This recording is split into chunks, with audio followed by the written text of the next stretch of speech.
They threw her out like trash.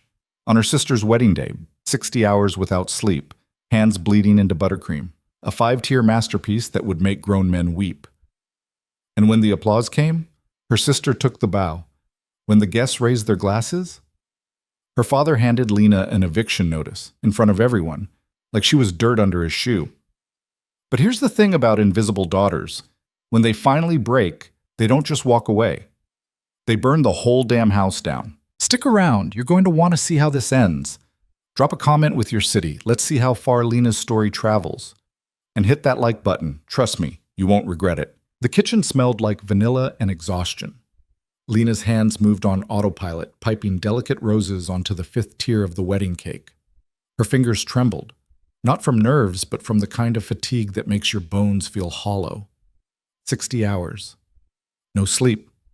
Just her, 4 industrial ovens, and the endless grinding pressure of making something perfect for people who would never see her standing behind it.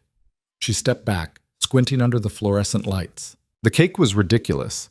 7 feet tall, 5 tiers of champagne-flavored sponge with raspberry filling, wrapped in fondant so smooth it looked like porcelain. Hand-sculpted sugar flowers cascaded down one side, each petal dusted with edible gold. It was the kind of cake that belonged in magazines, the kind that made brides cry and photographers scramble for the best angle. It was also the kind of cake that would have cost $30,000 anywhere else. Her sister was getting it for free. "Lena!" The voice cut through the quiet like a knife. Lena didn't flinch. She'd learned not to, but her jaw tightened as her mother swept into the kitchen, already dressed for the wedding in a pale blue gown that probably cost more than Lena had seen in the last 6 months. "Is it done?" Her mother didn't look at her. She looked at the cake, circling it like a shark, inspecting every detail with the kind of scrutiny she reserved for things that mattered. "The Ashfords will be here in 3 hours. If this isn't perfect, it's perfect." Lena's voice came out flat. She was too tired to put any feeling into it. Her mother's eyes narrowed. "Don't use that tone with me." Lena didn't respond. She turned back to the counter, reaching for the box of ribbon she'd hand-dyed to match the bridesmaids' dresses. Her mother hovered for another moment, radiating disapproval, then swept back out without another word. The silence returned. Lena exhaled slowly, her hand shaking as she threaded the ribbon through her fingers. 3 hours. She could do this. She just had to hold on for 3 more hours, get through the ceremony, survive the reception. Then she could collapse in her room, the tiny room in the attic that her father had grudgingly let her keep after her mother insisted she contribute to the household by doing all the baking for family events. For free, of course. Family didn't charge family. Family also didn't pay rent, apparently, or acknowledge effort, or say thank you. Lena tied off the ribbon and stepped back one final time. The cake gleamed under the lights, flawless and untouchable. Just like her sister. Just like everyone else in this family. Just like Lena would never be. The Ashford estate was the kind of place that made you feel poor just by looking at it. Lena stood at the edge of the garden, half hidden behind a column, watching the guests arrive in their tailored suits and designer gowns. She didn't belong here. She was wearing a plain black dress, something she'd pulled from the back of her closet, because it was the only thing that didn't have flower stains, and her hair was pulled back in a bun that she'd barely had time to fix. She looked like the help, which, technically, she was. "There you are." Lena turned to find her sister gliding toward her, resplendent in a wedding dress that probably cost more than a car. Claudia looked perfect, as always, golden hair swept up in an intricate style, makeup flawless, diamonds glittering at her throat. She looked like a princess. She looked like someone who had never worked a day in her life. "Did you see it?" Claudia's eyes were bright, her smile wide. "Everyone's losing their minds over the cake. The photographer wants to do a whole shoot with it before we cut it." Lena forced a smile. "That's great. Mrs. Ashford actually teared up when she saw it. She said it was the most beautiful cake she'd ever seen." Claudia laughed, delighted. "I knew you could pull it off." Something twisted in Lena's chest. "You knew I could." "Of course." Claudia reached out, squeezing Lena's hand. Her grip was light, careless. "You're so talented. I'm so lucky to have you as my sister." Lucky. Lena pulled her hand back, tucking it behind her.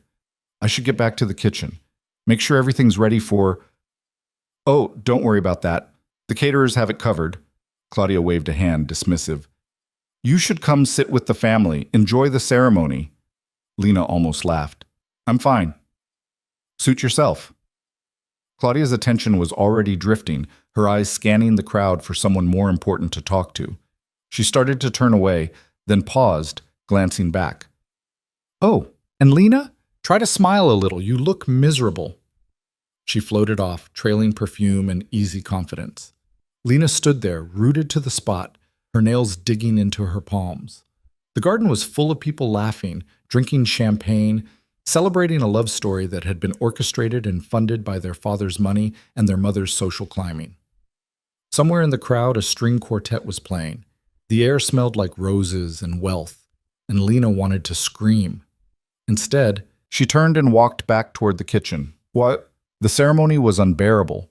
Lena watched from the back, standing near the service entrance where the catering staff moved in and out like ghosts. Her father walked Claudia down the aisle, his chest puffed out with pride, his smile wide and self-satisfied. Her mother dabbed at her eyes with a lace handkerchief, the picture of maternal emotion. The groom, some finance guy with perfect teeth and a trust fund, looked appropriately nervous and adoring. It was a fairy tale. And Lena was the troll under the bridge.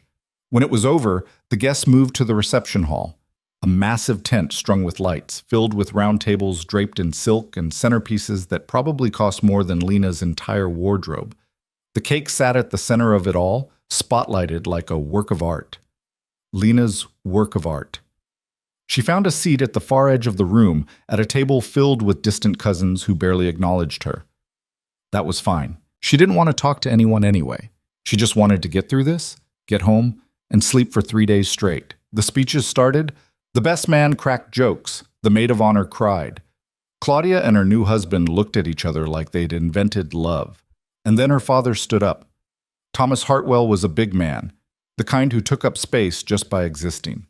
He'd made his fortune in real estate, built an empire on the backs of people who couldn't afford to say no to him. He was respected, feared, and completely aware of both. He tapped his glass, and the room fell silent.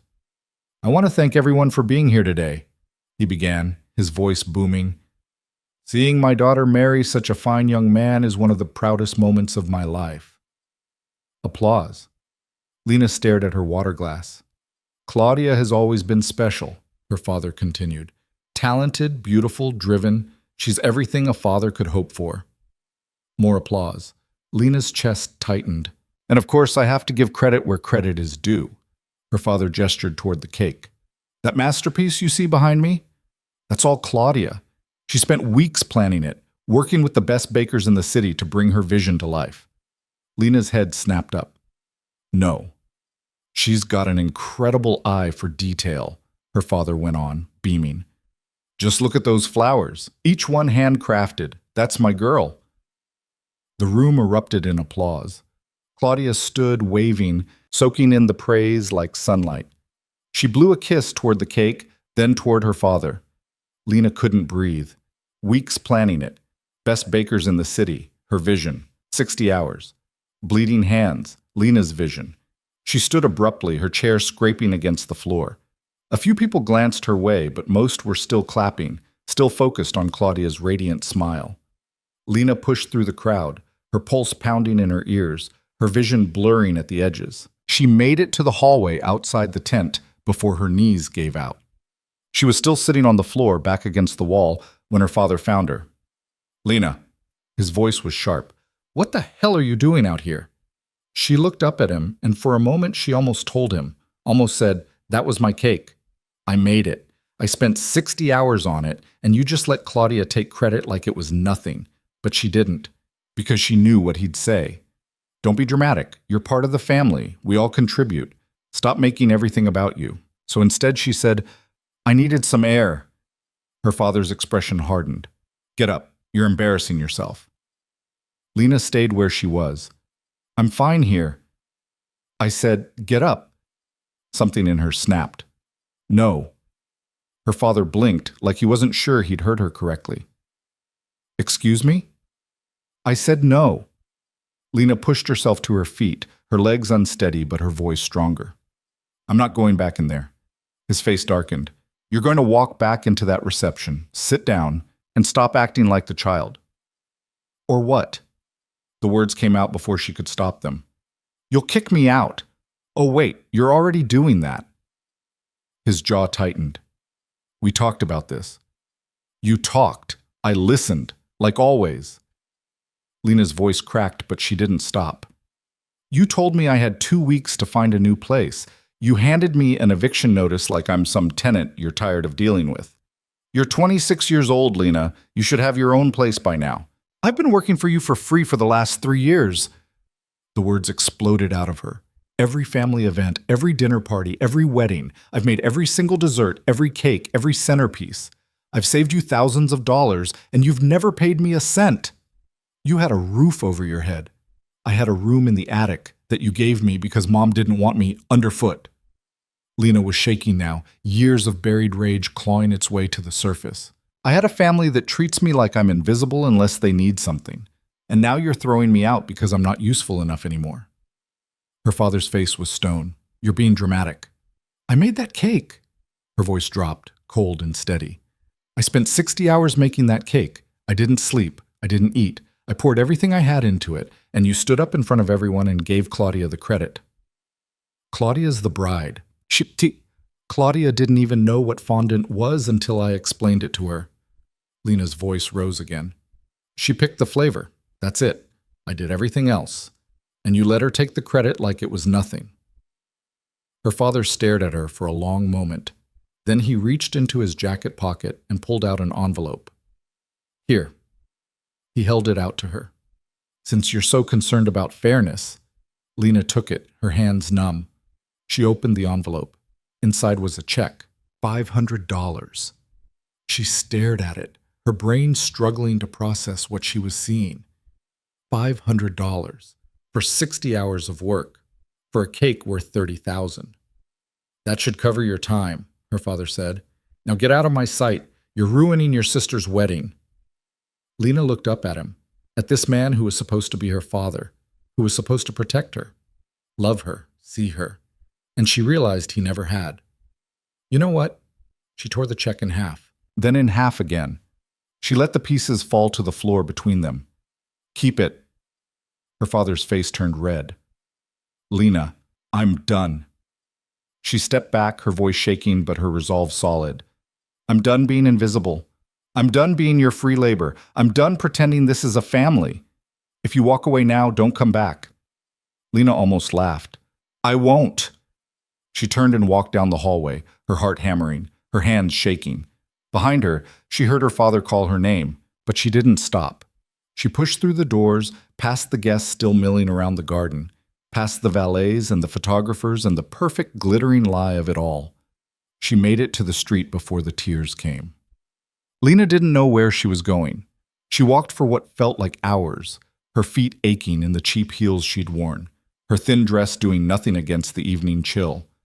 The city blurred around her, lights and noise and people who had places to be, lives that made sense.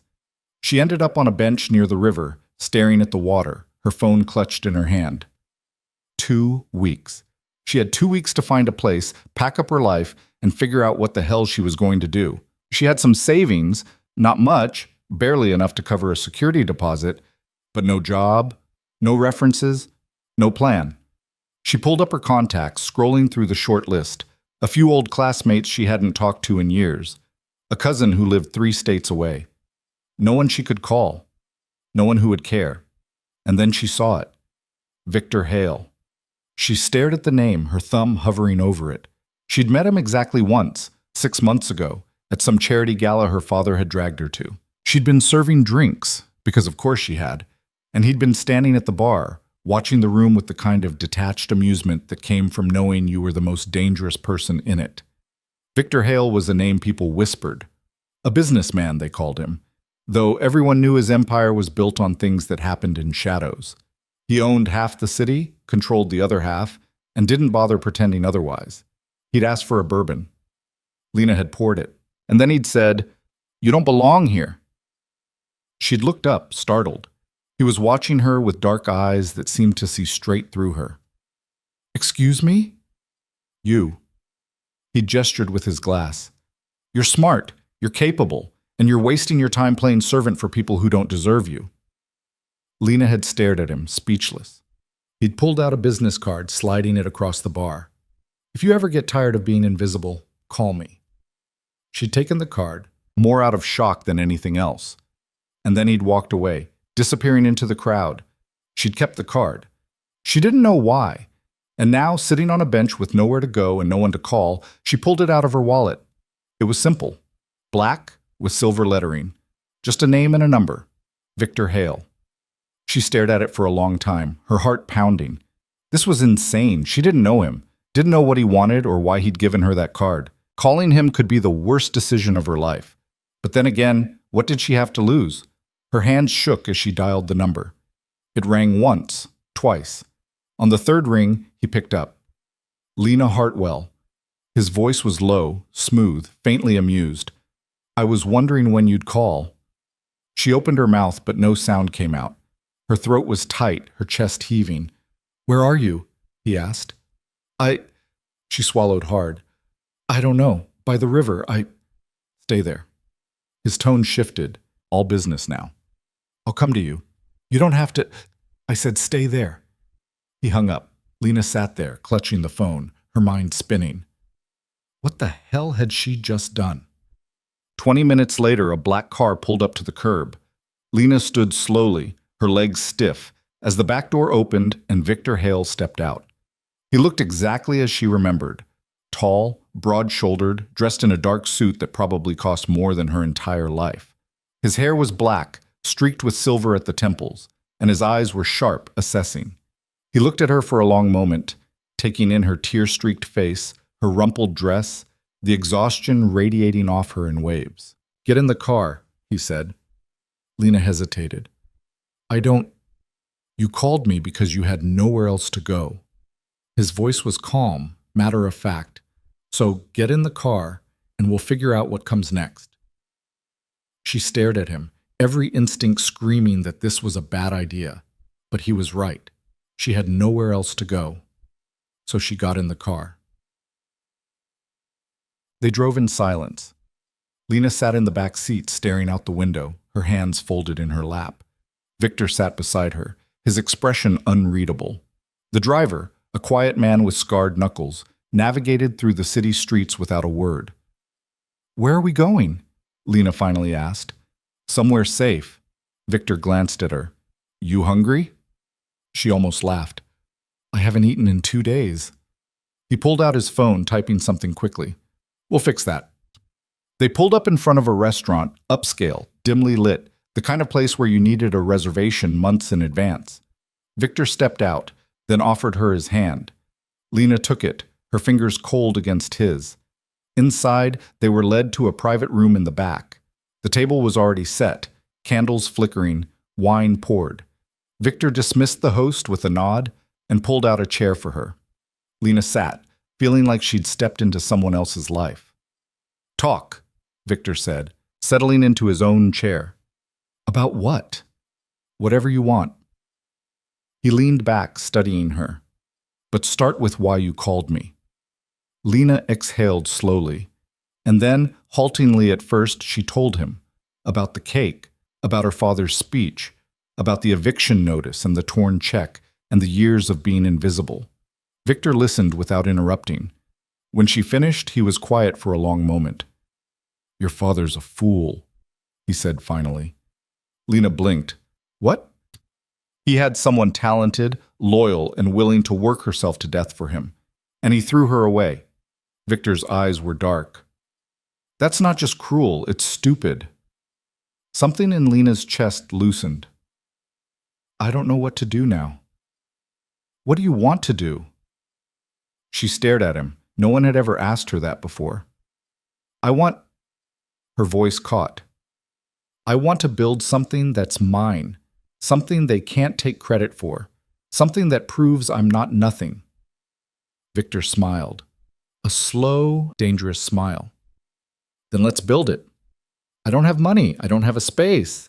I don't even have a place to live. I do. He leaned forward. I'll back you, give you the capital, The space, whatever you need, you build your business, make it successful, show everyone who underestimated you exactly what they lost. Lena's heart was racing. Why would you do that? Because I see potential where others see problems. His gaze held hers. And because I hate seeing talent wasted on people who don't deserve it. What's the catch? No catch. Victor's smile widened. Just a partnership. You build the business, I provide the resources. We split the profits. And when your family comes crawling back, and they will, you get to watch them beg. Lena stared at him, her mind spinning. This was crazy, reckless, possibly the worst decision she'd ever make. But it was also the first time in her life someone had looked at her and seen something worth investing in. Okay, she whispered. Victor raised his glass. To new beginnings. Lena picked up hers, her hands shaking. To new beginnings. They clinked glasses. And somewhere across the city, in a tent full of people who'd never seen her, Lena Hartwell's old life continued without her. But she didn't care, because for the first time in 26 years, she was about to become visible. They drank to new beginnings, but Lena barely tasted the wine. Her mind was spinning, caught between the wreckage of her old life and the terrifying possibility of what Victor was offering. I don't understand, she said finally, setting down her glass. Why me? You could back anyone. Someone with experience, connections, actual business plan. All I have is talent. Victor cut her off. And hunger. Those are the only things that matter. That's not enough. It's everything. He leaned forward, his eyes intense. I've watched a lot of people fail, Lena. You want to know why? Because they had everything handed to them. They never learn to fight. They fold the first time something goes wrong. He paused. You've been fighting your whole life. That doesn't go away just because you finally have resources. Lena looked down at her hands, still flour-stained under the nails despite washing them twice. What if I mess this up? Then you mess it up. Victor's voice was matter-of-fact. And we figure it out and try again. That's how this works. You make it sound simple. It's not simple. It's hard as hell. But simple and easy aren't the same thing. He signaled for the waiter, who appeared instantly with menus. Now eat something before you pass out. We've got work to do. The food came. Expensive, perfectly plated things that Lena normally would have been too intimidated to touch. But she was starving, and Victor was right. She needed to eat. Between bites, they talked. Victor asked questions, what kind of business she wanted, what her vision was, what scared her most. Lena answered haltingly at first, then with more confidence as the food settled in her stomach and the initial shock wore off. I want a bakery, she said. But not like the big commercial ones. Something small, personal, where people come because they know the work is good, not because it's cheap or convenient. Specialty work, Victor said, nodding. High-end clientele, wedding cakes, custom orders, things that matter to people. Lena's voice grew stronger. I'm good at that. Making something beautiful that marks a moment in someone's life. You are good at that. Victor pulled out his phone, typing something. I know a property, good location, reasonable rent. It's been sitting empty for 6 months. Owner owes me a favor. Victor, I can't. You're not asking me for a favor. I'm offering you an investment opportunity. He looked up from his phone. There's a difference. I put up the capital, you build the business, we split the profits. Standard partnership. Lena's head was swimming. How much are we talking about? Victor named a figure that made her stomach drop. That's insane. I can't. You can. His tone left no room for argument. And you will, because if you don't, you'll end up working for someone else, making them rich while you scrape by. I'm not going to watch that happen. Why do you care? The question burst out before she could stop it. You don't know me. We met once for 5 minutes. Why are you doing this? Victor was quiet for a long moment. When he spoke, his voice was different, softer, more personal than she'd heard it. When I was 19, I had nothing. No money, no family, no options. I was sleeping in my car trying to figure out how to eat. He stared at his wine glass. Someone took a chance on me, gave me a job when no one else would, taught me how business worked. And when I was ready, He backed my first deal. What happened to him? He died. Heart attack 10 years ago. Victor's jaw tightened. But before he did, he told me something. He said the only way to pay back what he'd done for me was to do it for someone else, to find someone with potential and give them a shot. Lena felt her throat tighten. So this is, what, paying it forward? Call it what you want. Victor met her eyes. I see something in you, Lena. Something your family was too stupid to recognize, and I'm not going to let it go to waste. The waiter came back to clear their plates. Lena sat there, feeling like she was standing on the edge of a cliff, about to jump. Okay, she said quietly. Victor raised an eyebrow. Okay? Okay, let's do this. Lena's voice was shaking, but she meant it. Let's build something. Victor's smile was slow and genuine. Good. We start tomorrow. Tomorrow. No point waiting. He pulled out a business card, scribbling an address on the back. Meet me here at 9, wear comfortable shoes. Lena took the card, staring at it like it might disappear. What about, where am I supposed to stay tonight? There's a hotel 2 blocks from here. I've already booked you a room. Victor stood, pulling out his wallet and dropping enough cash on the table to cover the meal 3 times over. Get some sleep. Tomorrow's going to be a long day. He walked her out to the street, where his car was waiting. The driver opened the door, but Victor paused before getting in. Lena. She looked up at him. You're going to be fine, he said. Better than fine. You're going to be exactly what you were always supposed to be. Before she could respond, he was in the car and gone, disappearing into the night traffic. Lena stood on the sidewalk, the card clutched in her hand, and for the first time in her life, she let herself believe it might be true. The hotel was nicer than anywhere Lena had ever stayed. The room had a real bed with clean sheets, a bathroom with hot water that didn't run out after 5 minutes, and a view of the city lights that made her chest ache. She took a shower, scrubbing away the flour and the tears and the exhaustion, then collapsed onto the bed. Her phone buzzed. Dozens of missed calls from her mother, a handful from Claudia, one from a number she didn't recognize. She ignored them all. Instead, she pulled up her photos, scrolling back through years of work. Cakes she'd made for birthdays, anniversaries, graduations. Hundreds of hours of effort, all of it uncredited, all of it given away for free because that's what family did. No more. Lena deleted the photos one by one, watching years of invisible labor disappear. It hurt, but it also felt like letting go of something that had been choking her. When she was done, she opened a new note on her phone and started writing. Business plan, budget, supply list, everything she'd need to make this work. She wrote until her eyes couldn't stay open anymore, then fell asleep with the phone still in her hand. Morning came too fast. Lena woke to sunlight streaming through the window and panic clawing at her chest. For a moment, she couldn't remember where she was, why she was here, what had happened. Then it all came flooding back. She checked the time. 8:15. She had 45 minutes. Lena threw on the same clothes from yesterday, she had nothing else, and ran a hand through her hair, trying to make it presentable. Her reflection in the mirror looked wild, uncertain.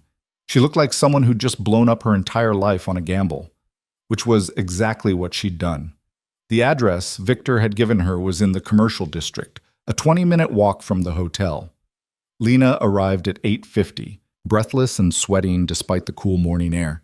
The building was small, sandwiched between a dry cleaner and a bookstore. The windows were covered with brown paper, and there was a for lease sign hanging crooked in the door. It looked terrible. A car pulled up behind her. Victor stepped out, looking annoyingly put together in dark jeans and a button-down shirt. "What do you think?" he asked, gesturing to the building. Lena stared at it. "It's a dump." "It's got good bones." Victor pulled out a key, unlocking the door. "Come on." Inside was worse than outside. The space was narrow and deep, with water-stained ceiling tiles and floors that looked like they hadn't been cleaned in a decade. There was trash in the corners, broken shelving along one wall, and a smell that suggested something had died recently. "You're joking," Lena said. "I'm not." Victor walked through the space, his shoes echoing on the concrete floor. Look past the mess. What do you see? Lena wanted to say nothing, wanted to turn around and walk out and forget this whole insane idea. But she didn't. Instead, she closed her eyes and tried to see it, really see it. When she opened them again, the space looked different. The front could be a display area, she said slowly. Glass cases along this wall. Small tables by the windows for people who want to sit and have coffee. Good, Victor nodded. What else? The back. Lena walked deeper into the building, stepping over debris. The back could be the kitchen. There's plumbing here, see? And electrical. It would need work, but it's possible. Victor was watching her with something that looked like satisfaction. The landlord's willing to do a 6-month lease with an option to renew. Rent's reasonable. And if we do the renovations ourselves, we can keep costs down. Ourselves? Lena turned to face him. You're going to help renovate? I'm going to hire people to help renovate. I'm not an idiot. Victor smiled. But yes, this is a partnership, remember? I've got a contractor who can start next week. Lena's mind was racing. How long will it take? 6 weeks? Maybe 8? Depends on what we find when we open up the walls. Victor pulled out his phone, pulling up what looked like a budget spreadsheet. I've allocated funds for equipment, renovations, initial inventory, and 3 months of operating costs. After that, you need to be breaking even or close to it. 3 months? Lena's voice cracked. That's not enough time. It's plenty of time if you're good. Victor's eyes were sharp. And you are good. You just need to start believing it. Lena looked around the filthy, broken space, trying to imagine it filled with light and the smell of fresh baking, trying to imagine herself here, building something real. I don't know if I can do this, she whispered. You can. Victor stepped closer. But you need to decide right now if you're going to try. Because if we do this, there's no half measures. You're all in or you're out. Lena thought about her father's face when he'd handed her that eviction notice, about Claudia taking credit for work that wasn't hers, about 26 years of being invisible. I'm in, she said. Victor's smile was fierce. Then let's get to work. The next 6 weeks were the hardest of Lena's life. She spent her days at the shop, watching contractors tear down walls and rebuild them, arguing with electricians about outlet placement, agonizing over paint colors and flooring materials. She spent her nights in a tiny studio apartment Victor had helped her find, sketching designs for display cases and testing recipes in a kitchen barely big enough to turn around in. Money was tight even with Victor's backing. Every decision felt massive, weighted with the knowledge that if she got it wrong, she'd be proving her father right. But she kept going. Victor showed up most days, sometimes for hours, sometimes just for a few minutes. He'd stand at the edge of the construction zone, arms crossed, watching her make decisions. He rarely offered advice unless she asked, but when she did, it was always practical, always useful. You're thinking too small, he said one afternoon when she showed him her planned menu. You've got 20 items here, cut it in half. But people want options. People want things done well. You can't do 20 things well when you're just starting out. Pick 10. Master those. Add more later if you need to. Lena looked at the list, her throat tight. He was right, but cutting it felt like giving up. Which ones? She asked. That's your call. I'm not the baker. Victor's expression softened. But if it helps, ask yourself which ones you'd be proud to put your name on. The rest don't matter. She cut the menu to 8 items. It hurt, but it also felt right. Money ran out faster than she'd expected. The renovations hit snags, old pipes that needed replacing, wiring that wasn't up to code, a ceiling that partially collapsed when they removed a wall. Each problem ate into the budget, and Lena watched the numbers dwindle with growing panic. We're going to run out, she told Victor one night. They were sitting in the half-finished shop surrounded by sawdust and paint cans. The money. We're going to run out before we even open. So we get more. Victor was reviewing invoices on his phone, unconcerned. I can't ask you for more, Kim. You're not asking. I'm offering. He looked up. This happens, Lena. Renovations always cost more than you think. It's built into my projections. You projected for this? I projected for worse. Victor stood, brushing dust off his jeans. Stop panicking and trust the process. I don't know how to do that. Then learn. His voice was firm but not unkind, because panic doesn't fix anything. Action does. He was right. Lena hated that he was right, but he was.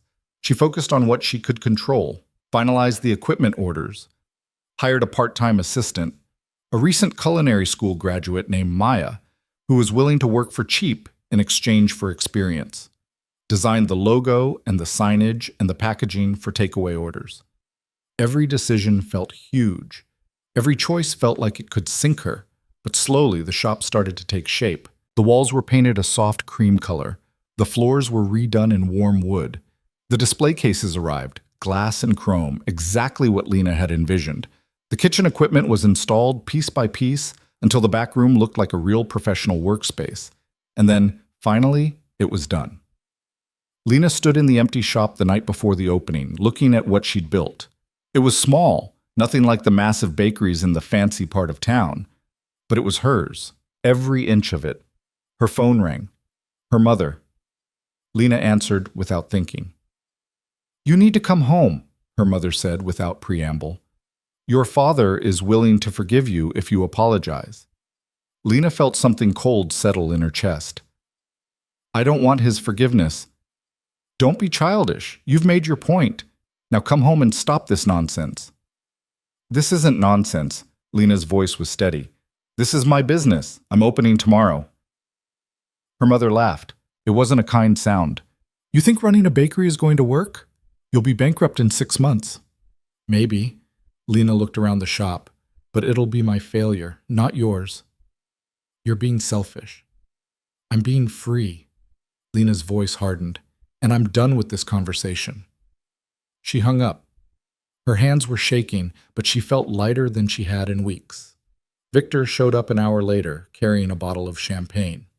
"Thought you might need this," he said, setting it on the counter. Lena looked at him, this man who'd shown up out of nowhere and changed everything.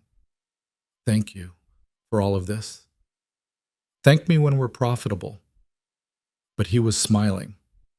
They opened the champagne, drinking it straight from the bottle because Lena hadn't bought glasses yet. "You ready for tomorrow?" Victor asked. "No." Lena laughed, the sound edged with hysteria. "I'm terrified." "Good. Fear keeps you sharp." Victor took another drink, then passed the bottle back to her.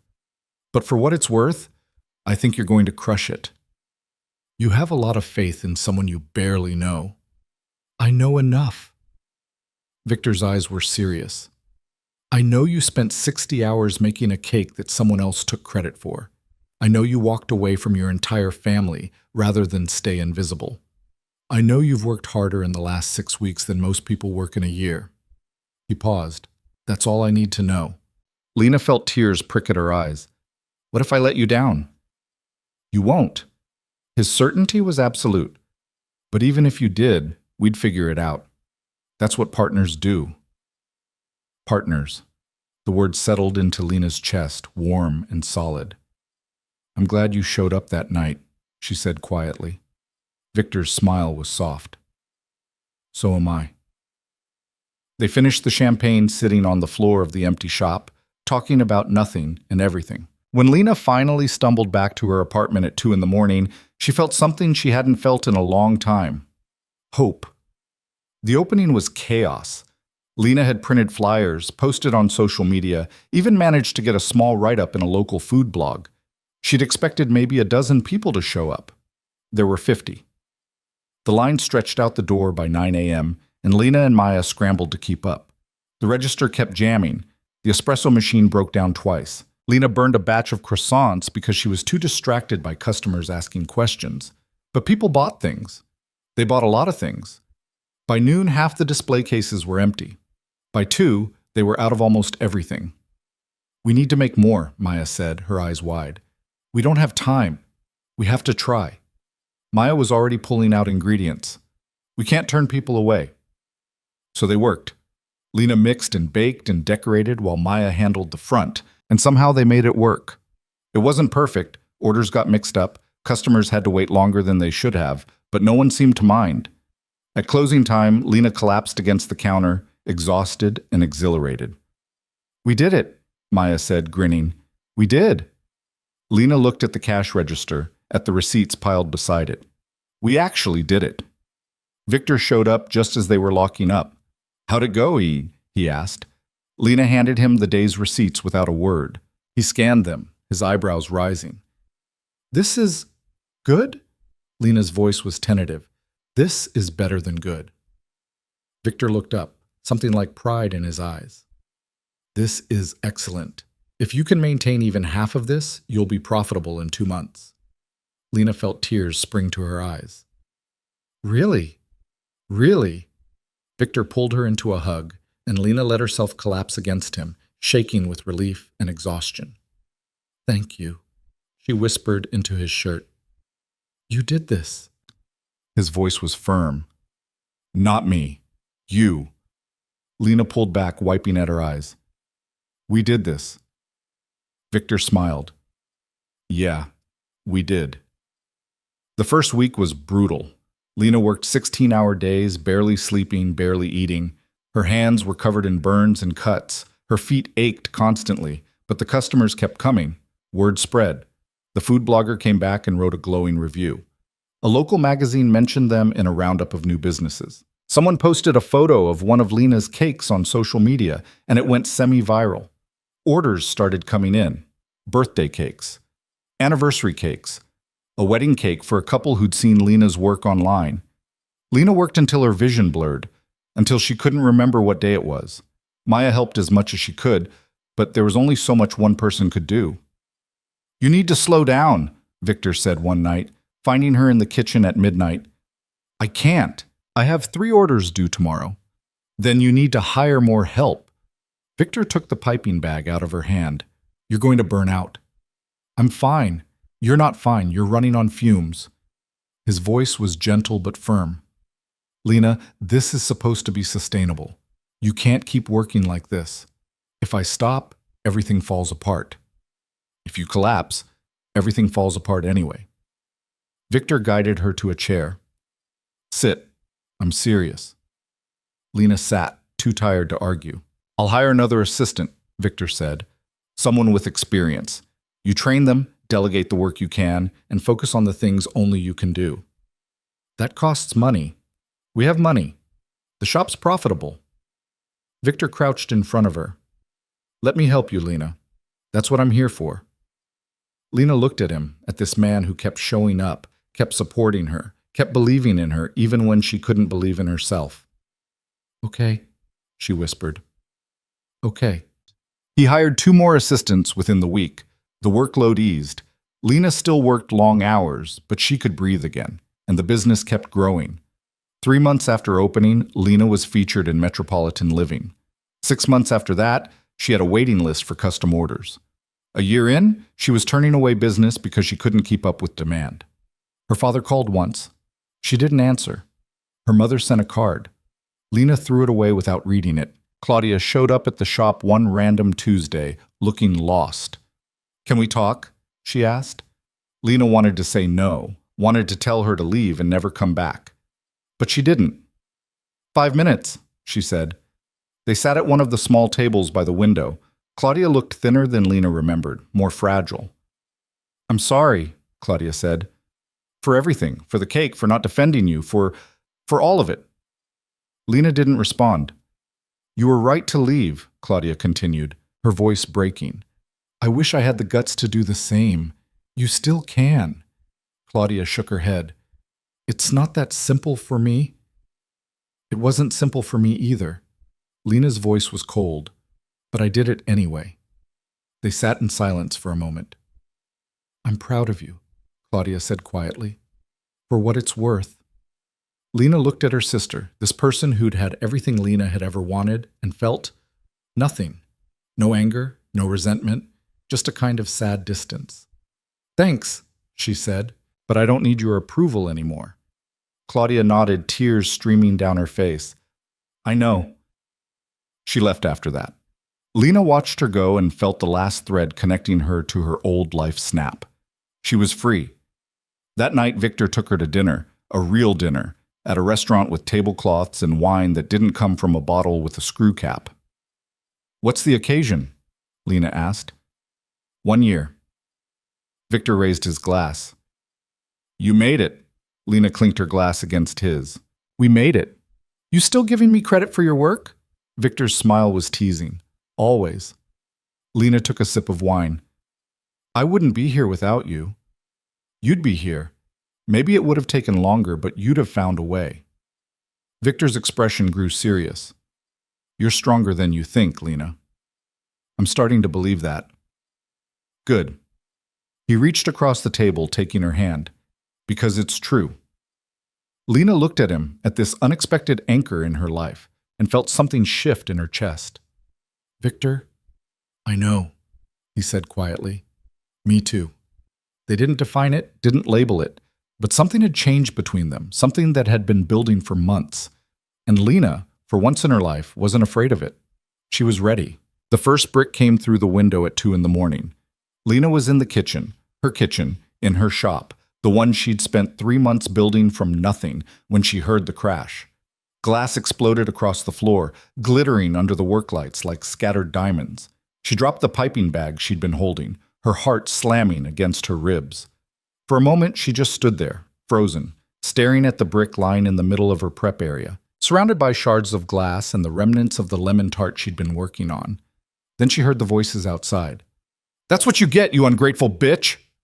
Male, drunk, angry. Lena's hands started shaking. She reached for her phone, but before she could dial, she heard footsteps, running, then the squeal of tires as a car peeled away from the curb. Silence. She stood there in the wreckage of her kitchen, her pulse thundering in her ears, and felt something cold settle in her chest. This wasn't random. She knew exactly who'd sent them. By the time Victor arrived 20 minutes later, Lena had already swept up most of the glass. Her hands were bleeding. She'd cut herself on a shard and hadn't noticed until she saw the red smears on the broom handle. But she kept working, kept moving, because if she stopped, she'd fall apart. "Lena." She looked up to find him standing in the doorway, his expression dark. He took in the scene, the broken window, the ruined tart, the blood on her hands, and something dangerous flickered across his face. "I'm fine," she said before he could ask. "You're bleeding." "It's just a cut." Victor crossed the room in 3 strides, taking the broom from her hands and setting it aside. He caught her wrist, examining the gash across her palm. "This needs stitches." "It's fine." "It's not fine." His voice was calm, but there was steel underneath. "Who did this?" Lena pulled her hand back, wrapping it in a dish towel. "I don't know. I didn't see them." "Don't lie to me." She met his eyes. "My father." Victor's jaw tightened. "You're sure?" "I'm sure." Lena's voice was flat. "He's been calling me for the last 2 weeks, leaving messages, telling me I'm making a mistake, that I'm embarrassing the family, that I need to come home and apologize. And you ignored him." "What was I supposed to do? Crawl back and beg forgiveness for having the audacity to exist?" Lena's voice cracked. "He wants me gone. But he also can't stand that I'm doing this without him, so he sends his guys to remind me who I'm dealing with." Victor was quiet for a long moment. Then he pulled out his phone. "What are you doing?" Lena asked. "Making a call." "Victor, you're not doing this alone." He held up a hand, cutting her off. "I told you I'd back you. That includes protection." "I don't need—" "Yes, you do." His eyes were hard. "Your father just escalated. If you don't respond, he'll keep pushing, and next time it won't be just a brick." Lena wanted to argue, but she couldn't because he was right. The call was brief. Victor spoke in low tones, his words clipped and precise. When he hung up, he turned back to her. "I'm putting security on the shop. 2 guys, rotating shifts. They'll be here by morning. I can't afford—" "You're not paying for it." Victor's tone left no room for argument. "This is on me." Lena stared at him, her throat tight. "Why are you doing this?" "Because you're worth protecting." He said it like it was obvious, like she should already know. Something in Lena's chest twisted. No one had ever said that to her before. "Come on."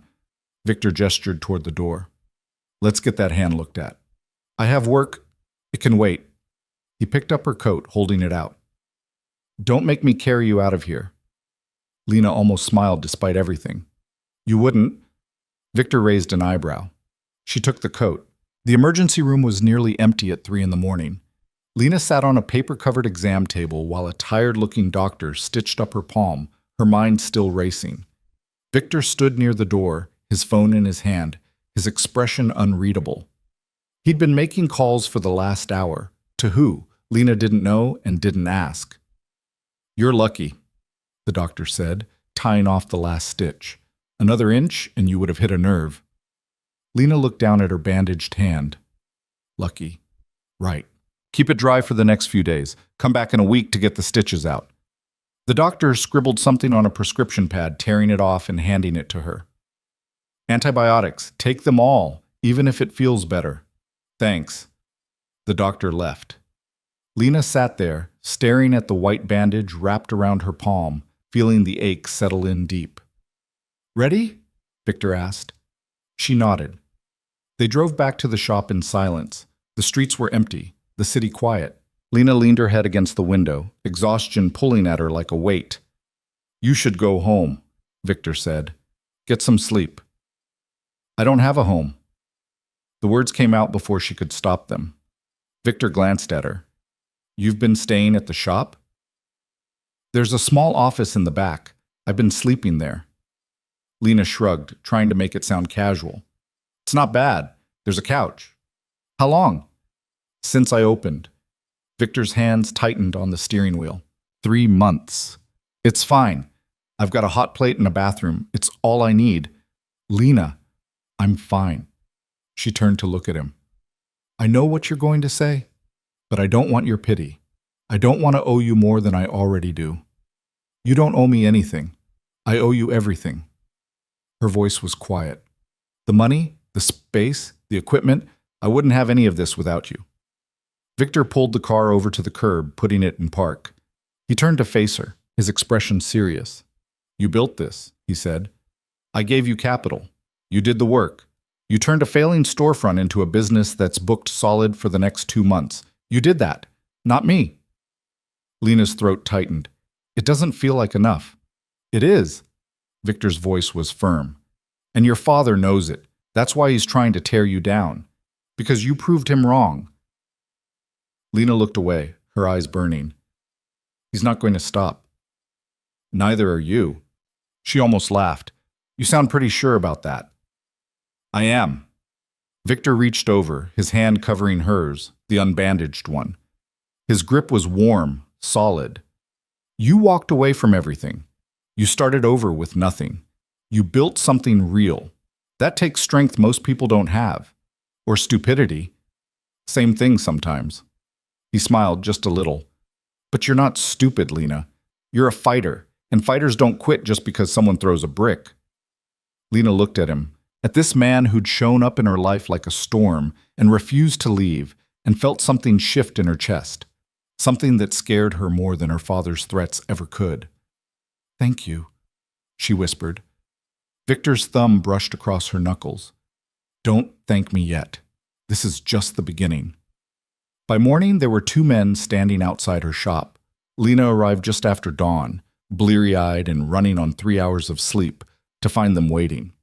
Both were big. Both looked like they could break a person in half without breaking a sweat. And both nodded at her as she approached. Miss Hartwell, the taller one said. I'm Marcus. This is Dimitri. Mr. Hale sent us. Lena glanced between them. I don't need bodyguards. Not bodyguards, Marcus said evenly. Security. We're here to make sure no one bothers you or your business. And if someone tries? Marcus smiled. It wasn't a friendly smile. They won't try twice. Lena should have been nervous. Should have questioned what kind of men Victor had sent, what they'd done before this, what they were capable of doing. But all she felt was relief. Okay, she said. Thank you. Dimitri, who hadn't spoken yet, gave her a small nod. We'll stay out of your way. They did. For the most part, they were ghosts, standing outside watching the street, blending into the background. Customers barely noticed them. But Lena felt their presence like a shield, And for the first time in weeks, she didn't flinch every time she heard a car door slam. The orders kept coming. Wedding cakes, birthday cakes, custom desserts for corporate events. Lena worked 18-hour days, her hands moving on autopilot, her mind focused on nothing but the next task, the next deadline, the next proof that she wasn't a failure. She hired an assistant, a quiet girl named Maya, who had just graduated from culinary school and was willing to work for cheap in exchange for experience. Maya was good, fast learner, steady hands, didn't ask too many questions. Lena liked her immediately. "Your dad's been calling again," Maya said one afternoon, wiping down the counter. "He left another message." Lena didn't look up from the fondant she was rolling. "Delete it." "You sure?" He sounded, I don't know, upset. "He's always upset." Lena's voice was flat. "Delete it." Maya hesitated, then nodded. "Okay." But the calls didn't stop. Neither did the messages. "You're making a fool of yourself. This won't last. Come home before you ruin everything." Lena deleted them all. But they stayed in her head, echoing, gnawing at the edges of her focus. 2 weeks after the brick incident, her mother showed up. Lena was in the front of the shop, arranging a display of cupcakes, when the bell over the door chimed. She glanced up, expecting a customer, and froze.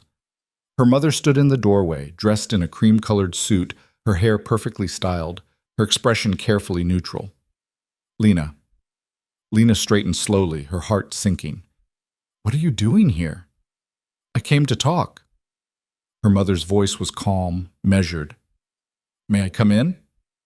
Lena wanted to say no, wanted to tell her to leave, to go back to her perfect house and her perfect life and leave Lena alone, but she didn't. "Fine," she said, "but I'm working." Her mother stepped inside, her eyes scanning the shop, the cases full of pastries, the small tables near the window, the chalkboard menu hanging on the wall. Her expression didn't change, but Lena saw the flicker of something in her eyes. Surprise, maybe. Or disappointment. "It's, quaint," her mother said finally. Lena's jaw tightened. "What do you want?" Her mother sighed, folding her hands in front of her. "Your father is furious. You know that, don't you?" "Good."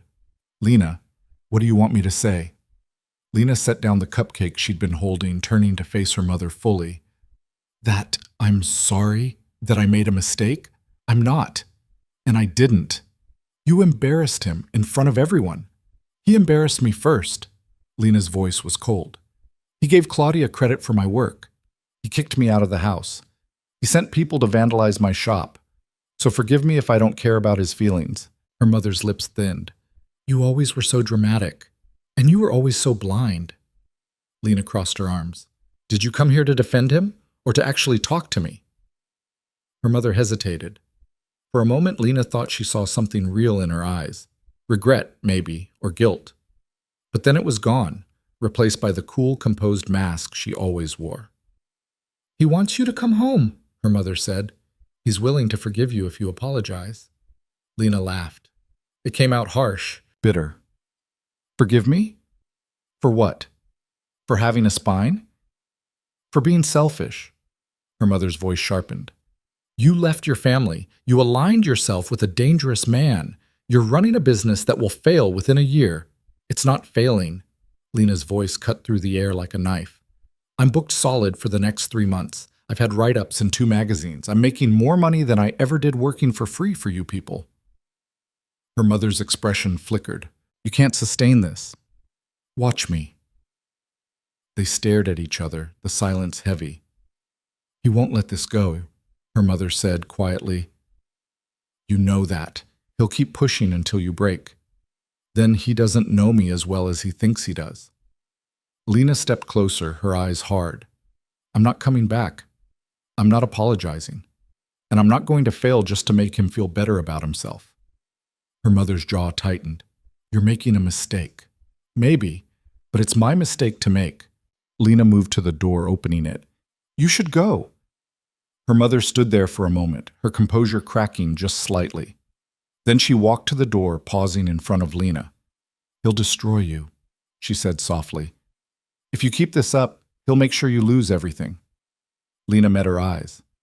"Let him try." Her mother left without another word.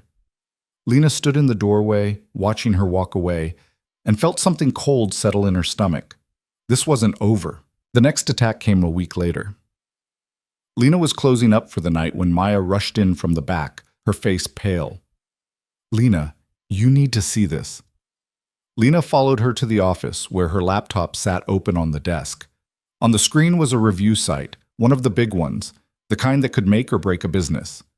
Her shop had 15 new one-star reviews, all posted within the last hour. Lena's blood ran cold as she read through them.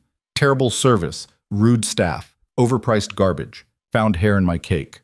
Disgusting. Owner is a fraud, stole recipes from other bakeries. Do not order from here. Total scam. They were all fake. Lena knew that immediately. The accounts were brand new, the reviews written in almost identical language. But anyone reading them wouldn't know that. They'd see the one-star average and move on. "What do we do?" Maya asked, her voice shaking. Lena stared at the screen, her mind racing. She could report them, try to get them taken down, but that would take time. And in the meantime, her reputation would tank. "Call Victor," she said quietly. Maya blinked. "What?" "Call Victor. His number's in my phone." Maya grabbed the phone, dialing quickly. She handed it to Lena. Victor picked up on the second ring. "Lena, they're sabotaging me," she said without preamble. "Fake reviews, 15 of them. All one star." Victor was silent for a moment. Then, "Send me the link." "What are you going to do?" "Fix it." His voice was calm, certain. "Don't worry about this. I'll handle it." "Victor, trust me." The line went dead. Lena stood there, staring at the phone, feeling helpless and furious and terrified all at once. By morning, the reviews were gone. Lena stared at the screen, refreshing the page over and over, but they didn't reappear. In their place was a notice from the site. "Several reviews have been removed for violating our terms of service." Her phone buzzed. "Victor. Handled. They won't try that again." Lena typed back, "How?" "Victor. You don't want to know. She should have been worried, should have asked questions." But all she felt was gratitude. The retaliation didn't stop. A health inspector showed up unannounced, going through her kitchen with a fine-tooth comb. Lena knew it was a setup. Her father had connections everywhere, but she was ready. Her kitchen was spotless, her permits up to date, her practices by the book. The inspector left empty-handed. A supplier canceled her order at the last minute, leaving her scrambling to find ingredients for a wedding cake due in 2 days. She called in favors, drove to 3 different stores, and worked through the night to finish it. The bride cried when she saw it. Lena smiled and pretended she wasn't running on fumes. A city official showed up, claiming there were zoning violations. Victor made a phone call. The official left and never came back. Through it all, Lena kept working, kept pushing, kept building. Because the alternative was giving up, and she'd rather die than give her father the satisfaction. 3 months after the brick, Lena got a call from a magazine editor. "Miss Hartwell, I'm calling from Metropolitan Living. We're doing a feature on rising culinary talent in the city, and your name came up. Would you be interested in an interview?" Lena's heart stopped. Yes, absolutely." "Wonderful. We'll send a photographer next week, and if the article does well, we might feature you on the cover." The cover. Lena hung up and sat down hard, her hands shaking. This was it. This was the break she'd been clawing for. She called Victor immediately. "They want to interview me," she said, her voice breathless. "Metropolitan Living. They might put me on the cover." Victor's laugh was warm, genuine. "I told you, you're unstoppable. I'm terrified. You'll be perfect." His voice softened. "When's the interview?" "Next week. I'll be there." You don't have to." "I'll be there," he repeated. "This is your moment, Lena. I'm not missing it." Something in her chest warmed. "Thank you." "Stop thanking me. You earned this." The interview went better than Lena could have imagined. The journalist was kind, professional, asking questions that let Lena talk about her work, her vision, her journey. The photographer spent hours capturing the shop, the cakes, Lena herself covered in flour, and smiling despite the exhaustion. Victor sat in the corner the whole time, watching, his presence a steady anchor. When it was over, the journalist shook Lena's hand. "This is going to be a great piece," she said. "You're exactly what we're looking for. Real talent, real story." Lena's throat was tight. "Thank you." The article came out 2 weeks later. Lena was on the cover. The headline read, "From Invisible to Unstoppable. How Lena Hartwell Built an Empire from Scratch." Inside was a 6-page spread, photos of the shop, close-ups of her work, an interview that painted her as a fighter, a survivor, a success story. The phone started ringing immediately. Orders poured in, requests for interviews, invitations to events. Lena hired 2 more assistants just to keep up. Her father called. She didn't answer. He called again and again. Finally, on the 5th call, she picked up. "What? We need to talk." His voice was tight, controlled. "No, we don't." "Lena, I'm your father." "You stopped being my father the day you threw me out."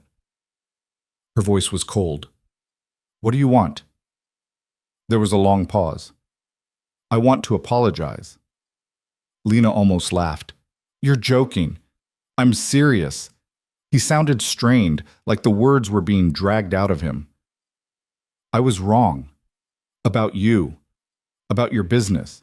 I underestimated you. You humiliated me.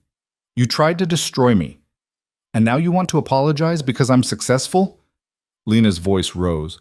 "Go to hell." "Lena." She hung up. Her hands were shaking, not from fear, from rage. Victor found her an hour later, sitting in the office, staring at the wall. "He called," she said without looking up. Victor didn't ask who. He just sat down beside her. "What did he say?" "That he was wrong, that he underestimated me." Lena's laugh was bitter. "He wants to apologize, now, after everything." "What did you say?" "I told him to go to hell." Victor was quiet for a moment, then, "Good." Lena looked at him, surprised. "You think so?" "I think you don't owe him forgiveness just because he's finally realized you're worth something." Victor's eyes were dark. "He doesn't get to tear you down and then act like he's doing you a favor by acknowledging you exist."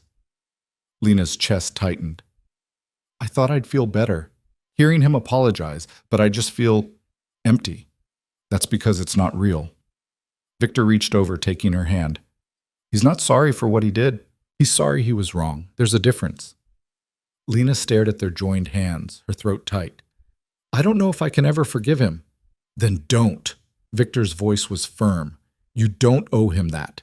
You don't owe him anything."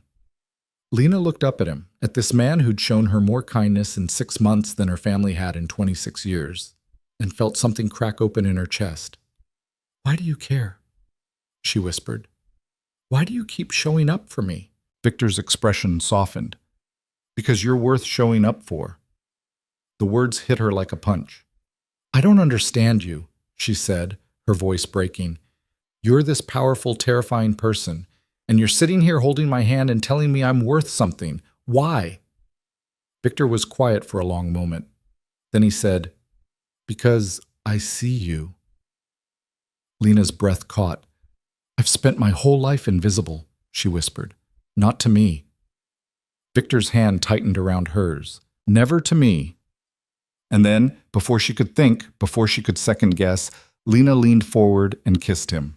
It was messy, desperate, fueled by exhaustion and gratitude and something she couldn't name.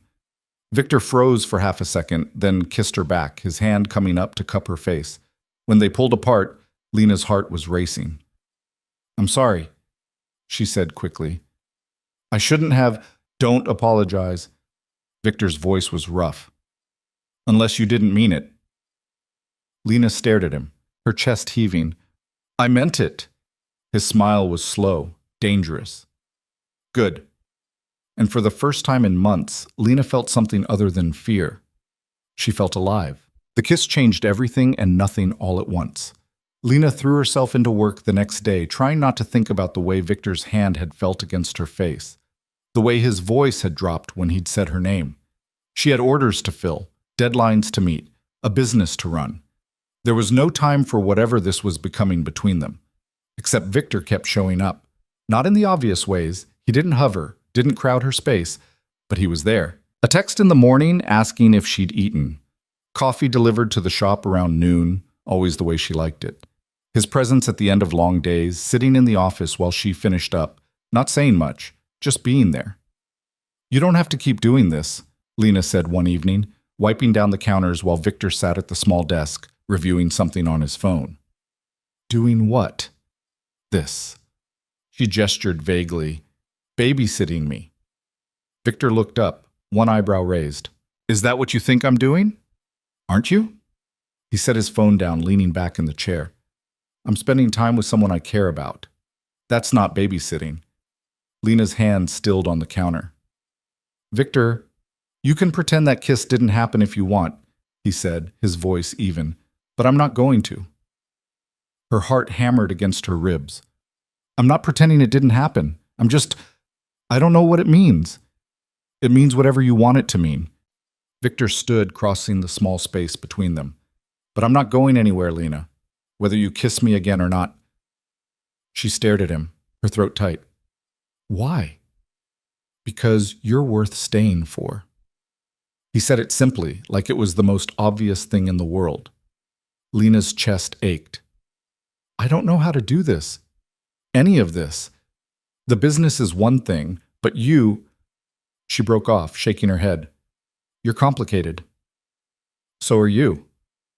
That's not reassuring. Victor smiled, just a little. "It's not supposed to be, but it's honest." Lena looked away, her hands gripping the edge of the counter. "My father's going to lose his mind when he finds out." "He already lost his mind. This won't change anything. It'll make it worse. Let it." Victor's voice was firm. "You've spent your whole life worrying about what your family thinks. Maybe it's time to stop." Lena wanted to argue, but she couldn't because he was right. "Okay," she said quietly. Victor's expression softened. "Okay. Okay." She turned to face him fully. "But if this blows up in my face, I'm blaming you." "Fair enough." He reached out, tucking a strand of hair behind her ear. "For the record, I don't think it will." "You sound pretty confident." "I am." His hand lingered against her cheek. "You're stronger than you think, Lena." She leaned into his touch, her eyes closing. "I hope you're right." The next blow came from an unexpected direction. Lena was in the middle of decorating a 3-tier anniversary cake when Claudia walked into the shop. She looked different than she had at the wedding, less polished, more tired. Her hair was pulled back in a messy ponytail, and there were dark circles under her eyes. She stood in the doorway, her hands clutching her purse, her expression uncertain. "Lena." Lena's hands froze on the piping bag. She stared at her sister, her mind racing. "What are you doing here?" "I needed to talk to you." Claudia's voice was quiet, almost hesitant. Can I come in?" Lena wanted to say no, wanted to tell her to leave, to go back to her perfect life and her perfect husband and stay the hell out of Lena's world. But something in Claudia's expression stopped her. "Fine," Lena said, "but I'm working." Claudia stepped inside, her eyes scanning the shop the same way their mothers had. But her reaction was different. Her face softened, and something that looked almost like regret flickered across her features. "This place is beautiful," she said softly. Lena didn't respond. She turned back to the cake, focusing on the delicate roses she was piping along the edge. "Lena, Claudia stopped, her voice catching. "I'm sorry." Lena's hand slipped. The rose came out crooked, lopsided. She set down the piping bag, her jaw tight. "For what?" "For everything." Claudia's voice was thick. "For taking credit for your cake, for not standing up to Dad, for letting you feel like you didn't matter." Lena turned slowly, meeting her sister's eyes. "You're apologizing now? 6 months later?" "I know it's too late." "It is." Lena's voice was hard. "You watched Dad humiliate me. You stood there in your wedding dress and let everyone believe you made that cake. You didn't say a word." "I was scared." Claudia's eyes were wet. "I know that's not an excuse, but I was. He's been impossible. Ever since you left, he's been angry all the time. He takes it out on everyone. Mom won't talk about you. It's like you never existed. Good. Lena crossed her arms. That's exactly what I wanted. I don't believe that. Claudia took a step closer. I think you're hurt and angry, and you have every right to be. But I also think you miss us, even a little. Lena's laugh was bitter. Miss you? Miss being invisible? Miss working myself to death for people who never even said thank you? We were wrong. Claudia's voice cracked.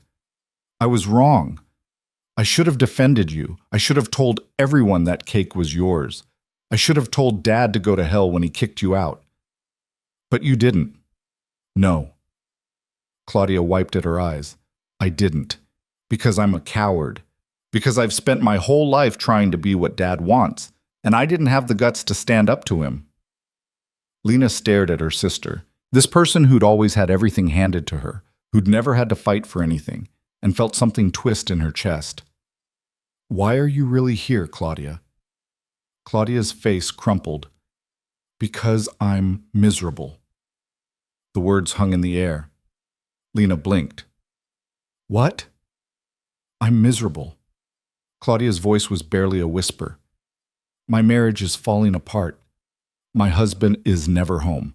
Dad controls everything I do. I can't breathe without him telling me I'm doing it wrong. And I look at you, at what you've built, at how you just walked away, and I'm so jealous I can't stand it. Lena didn't know what to say. You're free, Claudia continued, her voice breaking. You're doing what you love. You're with someone who actually sees you, and I'm stuck in this perfect life that makes me want to scream. Then leave. Lena's voice was flat. If you're that unhappy, leave. It's not that simple. Yes, it is. Lena stepped closer. You just decide you're done and you walk away. That's what I did. You're braver than me. No, I'm just more desperate. Lena's voice softened slightly. I didn't have a choice, Claudia. I had nothing to lose. You have everything. I have nothing that matters. Claudia looked up, her eyes red. And I know I don't deserve your forgiveness. I know I hurt you. But I needed you to know that I'm sorry and that I'm proud of you. Lena's throat tightened. She wanted to stay angry, to hold on to the rage that had carried her through the last 6 months. But looking at her sister, this broken, lost version of the golden child, she felt it start to crack. I don't forgive you, Lena said quietly. Not yet. Maybe not ever. Claudia nodded, her face wet. I understand. But, Lena hesitated. If you want to talk, really talk, not just apologize and leave, you can come back. Claudia's eyes widened. Really? Don't make me regret it. Lena turned back to the cake. And don't tell Dad you were here. I won't. Claudia's voice was soft. Thank you, Lena. She left quietly. Lena stood there, staring at the lopsided rose, her hands shaking. She didn't know if she'd done the right thing, but for the first time she felt like maybe, just maybe, her family wasn't entirely beyond saving. The problem was, not everyone agreed. Victor showed up that evening, his expression dark. He walked into the office without knocking, his jaw tight. Your sister was here. Lena looked up from her laptop. How did you know? Marcus told me. Victor crossed his arms. What did she want? To apologize. And you believed her? Lena bristled. I didn't say I believed her. I said that's what she wanted. Lena, don't. She stood facing him. Don't tell me I'm being naive. I know what my family is, but Claudia, she's not like my father. She stood by and watched him tear you apart. I know that. Lena's voice rose. I was there, remember? But she came here by herself and she looked like she was falling apart. And maybe I'm stupid for caring, but I do. Victor's expression didn't change. She's going to hurt you again. Maybe. Lena stepped closer. But that's my choice to make, not yours. They stared at each other, tension crackling in the air. I'm trying to protect you, Victor said finally, his voice low. I know. Lena's voice softened. But you can't protect me from everything. And you can't make decisions for me. Victor's jaw worked. Then he exhaled slowly, his shoulders dropping. You're right. Lena blinked. What? You're right. He ran a hand through his hair. I'm being controlling. I don't trust them. Any of them. Neither do I. Lena reached out, taking his hand. But I need to figure this out on my own terms. Okay? Victor looked down at their joined hands, then back at her face. Okay. Thank you. He pulled her closer, his arms wrapping around her. Lena leaned into him, breathing in the scent of his cologne, feeling the steady beat of his heart. I'm not good at this, Victor said quietly. Letting people make their own mistakes. Neither am I. Lena pulled back slightly, looking up at him. But we'll figure it out. His smile was small, almost sad. You have more faith in me than I deserve. Probably. She rose on her toes, kissing him softly. But you're stuck with me now. Oh. Victor's arms tightened around her. I can live with that. 2 weeks later, Lena got a call from a name she didn't recognize. Miss Hartwell, this is Gregory Brennan. I'm calling on behalf of the National Culinary Foundation. We'd like to invite you to compete in our annual competition. Lena nearly dropped the phone. I'm sorry, what? The National Culinary Foundation competition. It's a week-long event where chefs and bakers from across the country compete for a grand prize of $250,000 and a feature in Culinary Excellence magazine. Lena sat down hard. You want me to compete? We were very impressed with your profile in Metropolitan Living. Your work is exactly the kind of innovative, passionate approach we're looking for. Gregory's voice was warm. The competition is in 3 months. Are you interested? Was she interested in $250,000 and national exposure? Yes, Lena said, her voice shaking. Absolutely yes. Wonderful. I'll send you the details. We're looking forward to seeing what you can do. When Lena hung up, her hands were trembling so badly she could barely hold the phone. Maya found her 5 minutes later sitting on the floor of the office, laughing and crying at the same time. Lena, what happened? I got invited to compete in the NCF competition. Maya's eyes went wide. The NCF? That's huge. I know. Lena wiped at her eyes. I know. You're going to win. I don't know about that. I do. Maya grinned. You're the best baker I've ever seen. You're going to destroy them. Lena wanted to believe her, but the fear was already creeping in. Fear of failing, of proving her father right, of losing everything she'd built. She called Victor. I'm competing in the NCF, she said as soon as he picked up. There was a pause. Then, that's incredible. I'm terrified. You should be. His voice was matter-of-fact. It's a national competition. The pressure's going to be insane. That's not helping. Victor laughed. You don't need help. You need to remember who you are. You walked away from everything and built a business from nothing. You survived your family trying to destroy you. You can handle a baking competition. Lena closed her eyes. What if I fail? Then you fail. His voice was gentle. And you get back up and try again. That's what you do. I don't want to lose. No one does. But you're not going to. Victor's certainty was absolute, because you're too stubborn to quit. Lena laughed despite herself. Is that supposed to be a compliment? It's the truth. She could hear the smile in his voice. Now stop panicking and start planning. You've got 3 months. He was right. Lena threw herself into preparation, testing recipes, perfecting techniques, pushing herself harder than she ever had. She worked 16-hour days, barely sleeping, barely eating. Her entire focus narrowed to one goal. Win. Maya helped, running errands, testing recipes, keeping the shop running while Lena obsessed over every detail. Marcus and Dimitri stood guard, silent and watchful. And Victor showed up every night, bringing food she forgot to eat, reminding her to sleep, anchoring her when the panic threatened to pull her under. You're going to burn out, he said one night, finding her in the kitchen at 2 a.m. I'm fine. You're not. He took the whisk out of her hand, setting it down. When's the last time you slept? Lena tried to remember. Yesterday? Lena, I can't stop. Her voice cracked. If I stop, I'll start thinking. And if I start thinking, I'll panic. So I keep working. Victor pulled her into his arms. She collapsed against him, her body shaking with exhaustion. You're allowed to be scared, he said quietly. I know. Her voice was muffled against his chest. But I can't afford to be. Not now. Yes, you can. He pulled back, tilting her face up. You're human, Lena. You're allowed to feel things. Feelings don't win competitions. No, but they make you real. His thumb brushed across her cheek. And real is what makes your work special. Lena's eyes burned.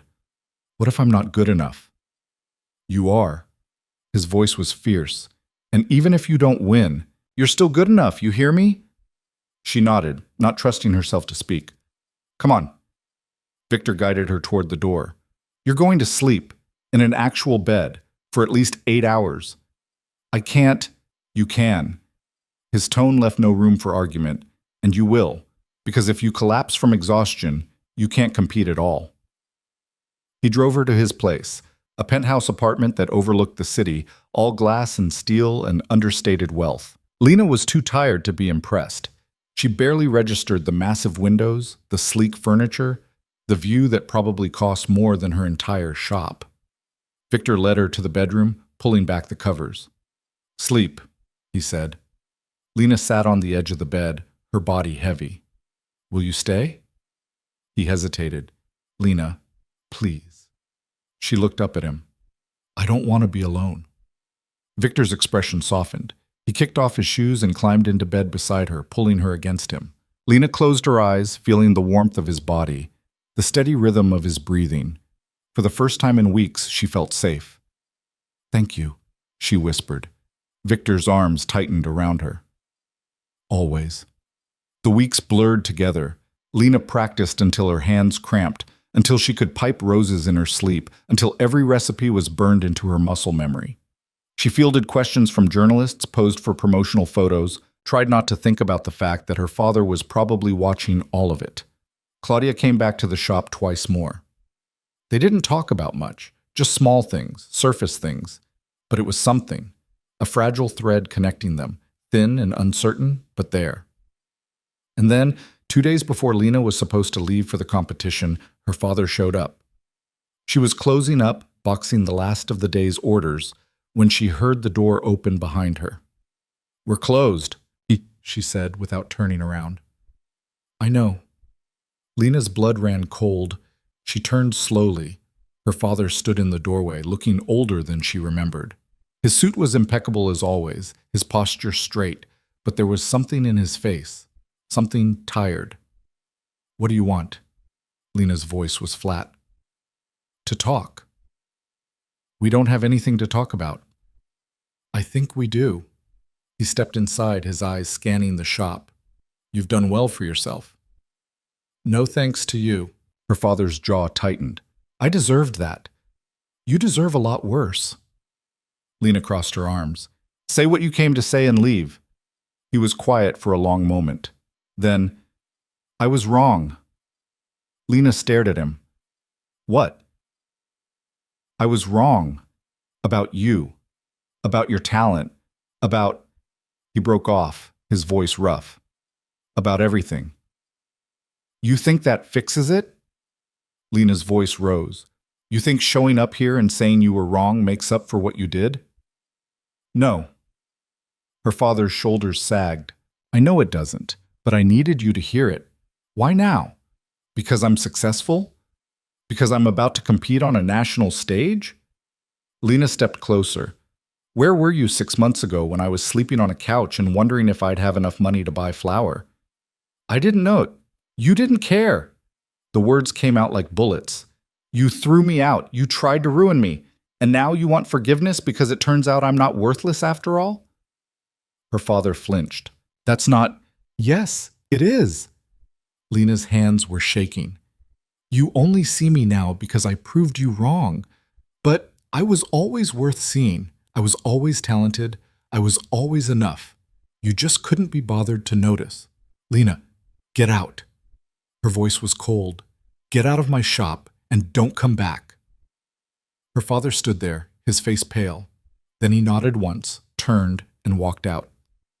Lena stood there trembling, her chest heaving, and then she broke down. Victor found her 20 minutes later, sitting on the floor, her face buried in her hands. He didn't ask what happened. He just sat down beside her, pulling her into his arms. He came, Lena said, her voice muffled. I know. Marcus called me. He said he was wrong. Do you believe him? Lena was quiet for a long time. Then, I don't know. I don't know if it matters. Victor's hand moved in slow circles on her back. What do you want to do? I want to stop feeling like this. Her voice broke. I want to stop caring what he thinks. I want to just be free. You are free. Victor pulled back, tilting her face up. He doesn't control you anymore. He can't hurt you unless you let him. I know. Lena wiped at her eyes. I know that, but it still hurts. It's supposed to. His voice was gentle. He's your father. That doesn't just go away. Lena leaned against him, exhausted. I hate this. I know. Victor kissed the top of her head. But you're going to be okay. You know why? Why? Because you're the strongest person I know. He said it simply, like it was fact. And nothing, not your father, not this competition, nothing is going to break you. Lena closed her eyes, letting his words sink in. She wanted to believe him, and maybe, just maybe, she was starting to. The morning Lena left for the competition, the shop was quiet. She stood in the doorway at 5 a.m., her bags packed, her hands shaking slightly as she locked up. Maya had promised to handle things while she was gone. Marcus and Dmitri would stay posted. Everything was in place. But Lena couldn't shake the feeling that she was walking towards something that would either make her or destroy her. Victor's car pulled up to the curb, headlights cutting through the pre-dawn darkness. She walked toward it, her heart heavy and light at the same time. He got out, taking her bags without a word. His face was unreadable in the dim light. You ready? He asked. Lena looked back at the shop. Her shop, the thing she'd built with bleeding hands and sleepless nights and a stubborn refusal to disappear. No, she said honestly. But I'm going anyway. Victor's smile was small. That's all that matters. The competition was held in a massive convention center 3 states away. Lena had never seen anything like it. Hundreds of stations set up in neat rows, cameras everywhere, sponsors' banners hanging from the ceiling like battle flags. There were 50 competitors, all of them talented, all of them hungry. Lena felt like she was going to throw up. Breathe, Victor said beside her. He'd insisted on coming despite her protests. Now she was grateful he had. I don't belong here, she whispered, watching a chef with 3 Michelin stars unpack his knives like they were holy relics. Yes, you do. Victor's hand found hers. You earned this spot. Now go show them why. The first challenge was announced within an hour. Create a dessert that represents your journey as a chef. 3 hours. No restrictions. Lena's mind went blank. She stood at her station, staring at the ingredients spread before her and felt panic claw at her throat. Her journey. What journey? She'd spent most of her life invisible, making cakes for people who never saw her. What was she supposed to do with that? The clock started. Around her, competitors burst into motion. Lena's hands were frozen. And then she thought about the wedding cake, the one Claudia had taken credit for, 60 hours of work, reduced to nothing. Her hands started moving. She made a cake, small, elegant, 5 layers. But she left it imperfect. The fondant had intentional cracks, like broken porcelain. The flowers were crushed on one side, beautiful on the other. And at the base, written in delicate script, invisible no more. When time was called, Lena stepped back, her heart racing. The judges moved through the stations, tasting, critiquing, taking notes. When they reached Lena's, they stopped. Interesting, one of them said, a woman with sharp eyes and a sharper reputation. Tell us about this. Lena swallowed hard. It's about being broken and putting yourself back together. The cracks aren't flaws. They're proof you survived. The judge's expression didn't change. She cut into the cake, tasted it, and was silent for a long moment. "The flavor is exceptional," she said finally, "and the concept is bold. But the execution," she gestured to the crushed flowers, "this feels unfinished." Lena's stomach dropped. "It's intentional. I understand the intent, but intent doesn't always translate." The judge moved on. Lena stood there, her hands gripping the edge of the table, fighting tears. She didn't make it past the first round. The elimination was announced that evening. Lena's name was in the bottom 5. She was going home. She packed her things in a daze, barely hearing the sympathetic words from other competitors, barely registering Victor's presence beside her. "I failed," she said flatly as they walked to the car. "You didn't fail. You got eliminated. There's a difference. It feels the same." Victor stopped, turning to face her. "You stood on a national stage and told your story through your work. You put yourself out there in front of judges and cameras and competitors who've been doing this for decades. That's not failure." "I lost. You showed up." His voice was firm. "That takes more courage than winning." Lena looked at him, her eyes burning. "My father's going to hear about this. He's going to know I failed. Let him." Victor's hands cupped her face.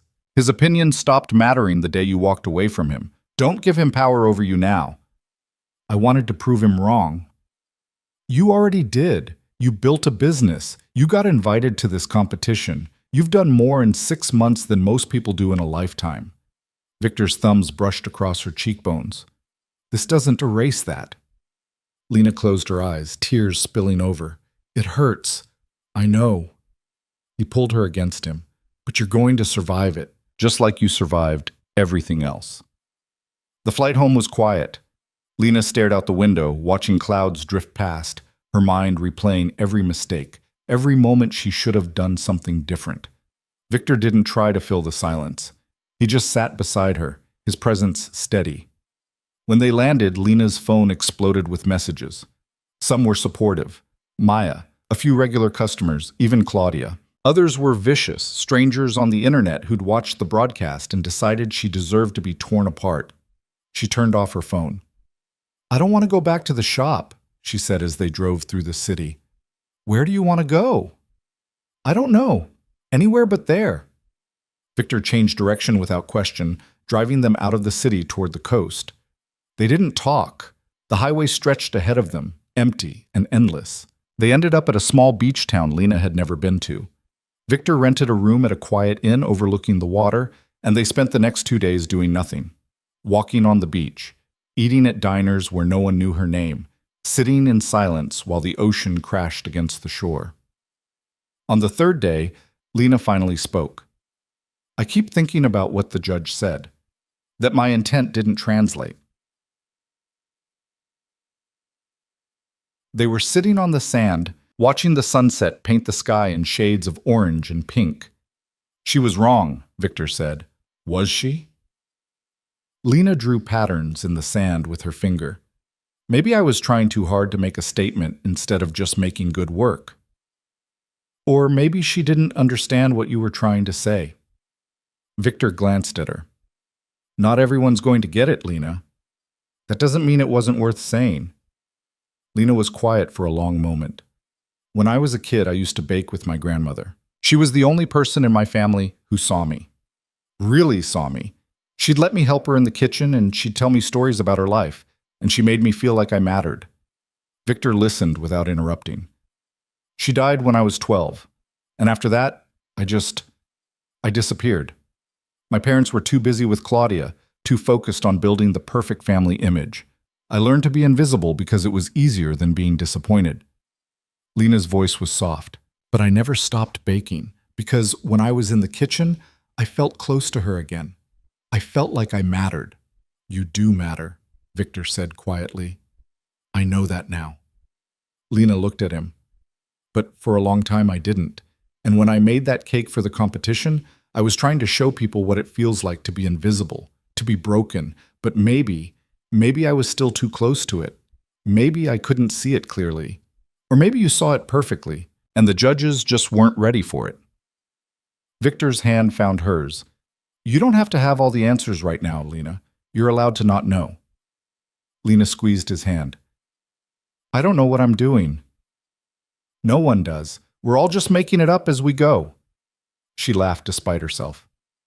That's not comforting. It's honest. Victor smiled. And honestly, I think you're doing better than you think. They sat there as the sun dipped below the horizon, the sky darkening, stars beginning to emerge. Thank you, Lena said quietly, for not letting me fall apart alone. Victor pulled her closer. You're not alone. Not anymore. When they got back to the city, Lena walked into her shop expecting it to feel different, smaller, maybe, less important after the competition. But it didn't. It felt like home. Maya practically tackled her when she walked through the door. You're back. How was it? Tell me everything. Lena laughed, the sound surprising her. It was terrible and amazing, and I got eliminated in the first round. Maya's face fell. Oh, Lena, it's okay. And the strange thing was, it actually felt okay. I tried. I put myself out there, and it didn't work out, but I learned something. What? Lena looked around the shop, at the cases full of her work, at the chalkboard menu, at the space she'd built from nothing. That this is enough. That I don't need a national title to prove I'm good at what I do. I just need to keep showing up. Maya hugged her tight. I'm proud of you. Thanks. Lena pulled back, wiping at her eyes. Now catch me up. What did I miss? The shop had done well in her absence. Maya had handled the orders, kept the customers happy, even landed a new contract with a local coffee chain. Lena threw herself back into work, grateful for the rhythm of it, the familiar motions that required no thought. But something had shifted in her. The desperation was gone. The need to prove herself to people who didn't matter had faded. She was just making things, good things, things that made people happy. And that felt like enough. 2 weeks after the competition, her father called again. This time, Lena answered. What do you want? Her voice was calm, detached. I watched the competition. Her father's voice was rough. I saw what you made. Lena waited. The judge was wrong, he said. Your cake was the best thing there. Lena's throat tightened. You think so? I know so. He paused. I know I've said this before, but I need you to hear it again. I was wrong about you, about everything. You were never invisible, Lena. I just wasn't looking. That's a nice thing to say. Lena's voice was steady, but it doesn't change what happened. I know. Her father sounded tired. I'm not asking for forgiveness. I don't deserve it. I'm trying to tell you that I see you now, and I'm sorry it took me this long. But Lena closed her eyes. I don't know what you want me to say. You don't have to say anything. He exhaled slowly. I just wanted you to know. They sat in silence for a moment. I have a question, Lena said finally. Anything. If I hadn't become successful, if the shop had failed, if I'd never gotten any recognition, would you still be calling? Her father was quiet for a long time. I don't know, he said finally. And that's probably the most honest answer I can give you. Lena felt something settle in her chest. Not forgiveness exactly, but understanding. Thank you for that. For what? For not lying. Lena opened her eyes. I spent my whole life wanting you to see me. And now that you do, I realize I don't need you to anymore. I see myself, and that's enough. Her father's breath hitched. Lena, I'm not saying I'll never forgive you, but I'm also not saying I will. What I'm saying is, I'm done waiting for your approval. I'm done letting your opinion define my worth. Her voice was calm, certain. I love what I do. I love the life I've built, and whether you're proud of me or not doesn't change that. There was a long silence. I understand, her father said quietly. And for what it's worth, I am proud of you. I believe you. Lena's voice softened. But I'm proud of me too, and that's what matters. She hung up, and for the first time in her life, she felt free. Claudia came by the shop the next day. She looked better than she had the last time Lena saw her. Less frail, more present. There was something different in her eyes. something like hope. I left him, she said without preamble. Lena looked up from the cake she was decorating. Your husband? Claudia nodded. I moved out last week. I'm staying with a friend while I figure things out. How do you feel? Terrified. Claudia laughed, but it was shaky. But also relieved, like I can finally breathe. Lena set down her piping bag. What did Dad say? He's furious. Says I'm being dramatic. Says I'm throwing away a good life. Claudia's smile was bitter. Sound familiar? Very. Lena wiped her hands on her apron. What are you going to do? I don't know yet. Claudia looked around the shop. But I thought, maybe you could teach me how to do this, how to build something that's mine. Lena studied her sister, this woman who'd had everything handed to her, who'd never had to fight for anything, who was now standing in front of her looking lost and scared and real.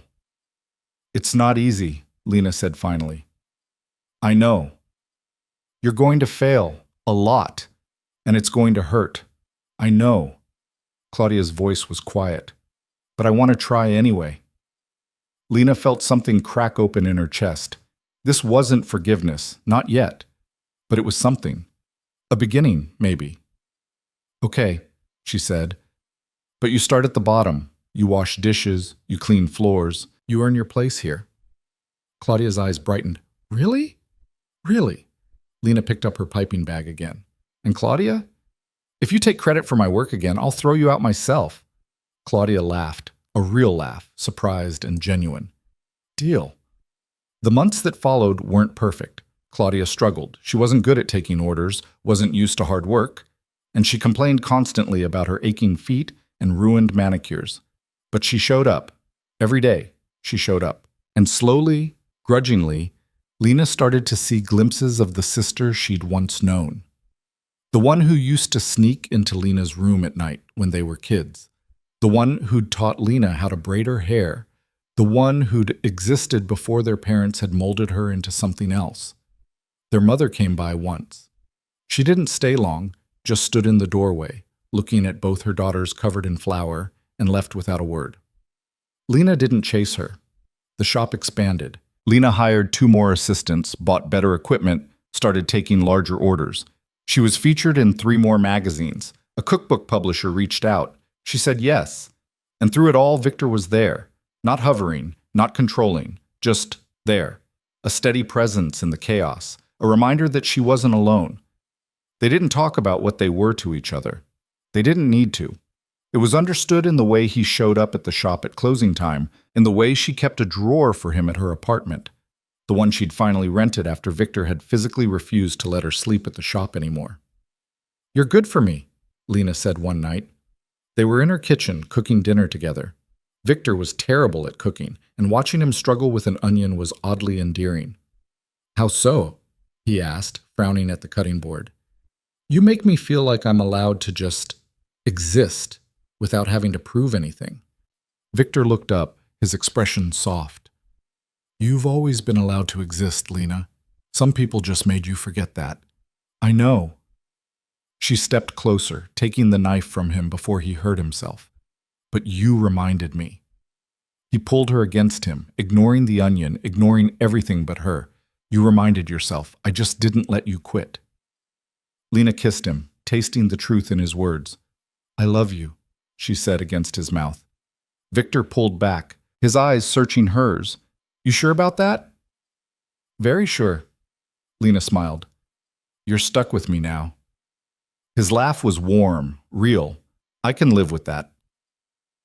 A year after the competition, Lena opened a second location. It was bigger, in a better neighborhood, with a full staff and custom equipment, and her name on the sign outside in letters 3 feet tall. The opening was packed. Customers, press, people who'd followed her journey from the beginning. Maya managed the original shop now, and she came to the opening with her boyfriend, beaming with pride. Claudia was there too, working the register like she'd been doing it her whole life. She wasn't perfect at it. She still got flustered when the line got long, but she was trying. And that meant something. Victor stood near the back, watching Lena move through the crowd, and she caught his eye across the room. He raised his glass in a silent toast. She smiled back. Her father didn't come, but he sent flowers with a card that read, "Proud of you. Always have been, even when I didn't show it." Lena read it once, then tucked it in a drawer. She didn't know if she believed him, didn't know if it mattered, but she kept it anyway. That night, after everyone had left and the shop was quiet, Lena stood alone in the kitchen. The space was pristine, ready for tomorrow, full of possibility. She thought about the girl she'd been a year and a half ago, the one who'd spent 60 hours making a cake for people who would never see her, the one who'd been kicked out of her family's house with nothing but a backpack and a broken heart. That girl felt like a stranger now. Lena had learned something in the time since then, something her grandmother had tried to tell her years ago, something she'd been too young to understand. You don't need permission to matter. You don't need validation from people who can't see your worth. You just need to keep showing up for yourself, keep building, keep fighting, until the noise of other people's opinions fades into background static. Being invisible wasn't the worst thing that had ever happened to her. It was the catalyst. Because when no one sees you, you're free to become whoever you want. You're not trapped by their expectations, their limitations, their narrow vision of who you should be. And Lena had become someone she was proud of. Not perfect, not polished, not the kind of success story that fit neatly into a magazine profile, but real, solid, hers. She heard footsteps behind her and turned to find Victor in the doorway. "Thought I'd find you here," he said. "Just thinking." Lena gestured around the kitchen. "About how far I've come." Victor crossed to her, his hands settling on her waist. "You did this. All of it." "We did this," Lena corrected. "I couldn't have done it without you." "You could have." His voice was certain.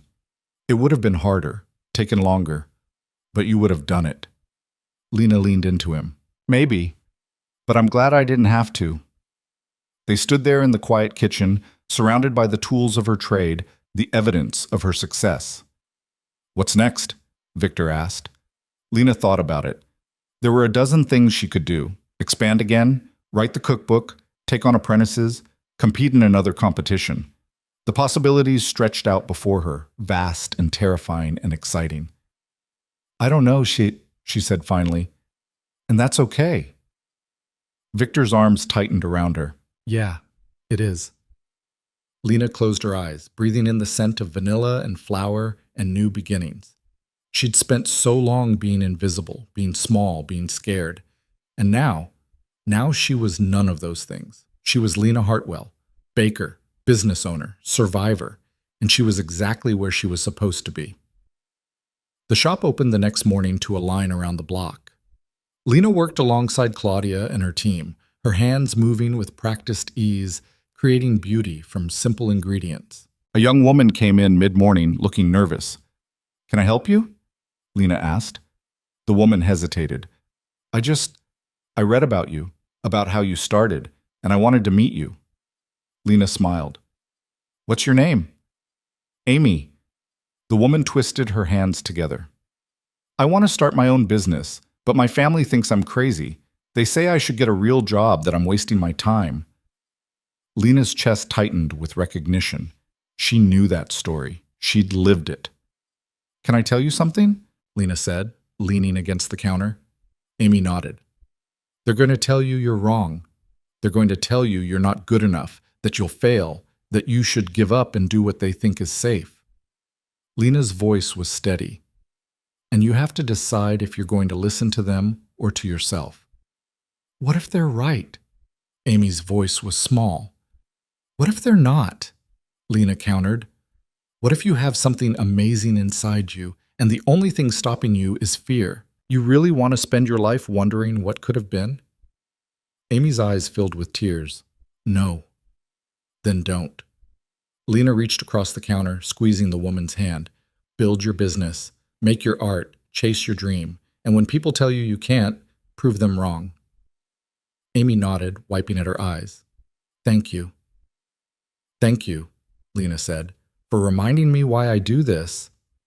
Amy left, and Lena turned back to her work, feeling something warm settle in her chest. This was why it mattered, not the magazine covers or the money or the validation, but this, the chance to tell someone else that they weren't crazy, that their dreams were worth fighting for, that being invisible didn't mean being worthless. That night, Victor took her to dinner at the restaurant where they'd had their first real conversation. The same private room, the same candles, but everything else was different. "I have something for you," he said after they'd ordered. Lena raised an eyebrow. "What?" He pulled out an envelope, sliding it across the table. She opened it. Inside was a check, her portion of the profits from the business. The amount made her stomach drop. "Victor, this is yours." He leaned back. "Fair split, like we agreed. You've earned every penny." Lena stared at the check, her throat tight. "I can't believe this is real." "It's real." Victor's smile was soft. "You did it, Lena. You built something that matters." She looked up at him, this man who'd believed in her when no one else did, who'd stood beside her through every failure and every success. "I couldn't have done it without you," she said. "Yes, you could have." Victor reached across the table, taking her hand. "But I'm glad you didn't have to." Lena stood, moving around the table to sit beside him. She kissed him, pouring everything she couldn't say into it, gratitude and love and the bone-deep certainty that this was where she belonged. "Marry me," Victor said when they pulled apart. Lena blinked. "What?" "Marry me." He said it like it was simple, like it was obvious. "I know it's fast, I know we're complicated, but I don't care. I want you in my life, permanently." Lena's heart was racing. "Victor, you don't have to answer now." His hand cupped her face. "Just think about it." She didn't need to think about it. "Yes," she said. His eyes widened. "Yes?" "Yes." Lena laughed, feeling lighter than she had in years. "I'll marry you." Victor kissed her again, harder this time, and Lena felt the last piece of herself click into place. She'd spent her whole life looking for validation from people who couldn't see her worth. And now, finally, she understood. She didn't need their approval. She didn't need their acceptance. She just needed herself. And the people who chose to see her for who she really was. 6 months later, Lena stood in front of a mirror, adjusting her wedding dress. It was simple, elegant, nothing like Claudia's elaborate gown. But it was hers, chosen by her, paid for by her, worn for a marriage that was hers to build. Claudia knocked on the door, peeking in. "You ready?" Lena turned, looking at her sister. They weren't perfect. They still fought, still had moments where the old wounds opened up, but they were trying, and that was enough. "Yeah," Lena said, "I'm ready." The ceremony was small, just close friends, Maya and her boyfriend, Marcus and Dimitri standing awkwardly in suits, a handful of people who'd supported Lena through the hardest year of her life. Her father sat in the back. Lena had invited him, not because she'd forgiven him, but because she'd decided he didn't have power over her anymore. He was just a man, flawed and human and no longer capable of making her feel small. Her mother didn't come. Lena had expected that. When it was time, Lena walked down the aisle alone, no one to give her away, because she belonged to herself. Victor waited at the end, his eyes locked on hers, his expression open and real. She'd never felt more seen in her life. The vows were simple, promises to show up, to be honest, to build something together that was stronger than either of them alone. And when Victor kissed her, Lena felt the weight of her past finally lift. She wasn't invisible anymore. She was exactly who she was meant to be. The reception was held at her second shop, the space transformed with flowers and lights, and a cake Lena had made herself, a 5-tier masterpiece that she'd poured her heart into. This time, when people admired it, they knew exactly who'd made it. "Speech!" someone called out. Lena stood, her heart pounding. Victor squeezed her hand. She looked around the room at the faces watching her, people who'd supported her, believed in her, seen her when she couldn't see herself. "I'm not good at speeches," she began, her voice shaking slightly. "But I want to say something." The room quieted. "A year and a half ago, I was invisible. I worked for free for people who never saw me. I made things for a family that took credit for my effort. I lived my life trying to be small enough that no one would notice when I disappeared." Lena's voice grew stronger. "And then I decided I was done being invisible." She looked at Victor, at Claudia, at Maya. "It wasn't easy. I failed more times than I can count. I was terrified every single day, but I kept showing up. And slowly, I built something that was mine. Not because someone gave me permission, not because I was good enough in someone else's eyes, but because I decided I was worth the effort.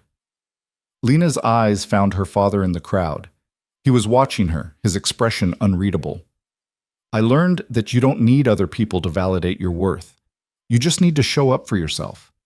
Keep building, keep fighting, keep becoming who you're meant to be, even when the world tells you you're not enough. Her voice softened. Because you are enough. You always have been. The room was silent, then someone started clapping, and then another, and then the whole room was applauding, and Lena stood there, tears streaming down her face, feeling more real than she'd ever felt in her life. Later, after the guests had left and the lights were dimmed, Lena and Victor stood alone in the empty shop. No regrets? Victor asked.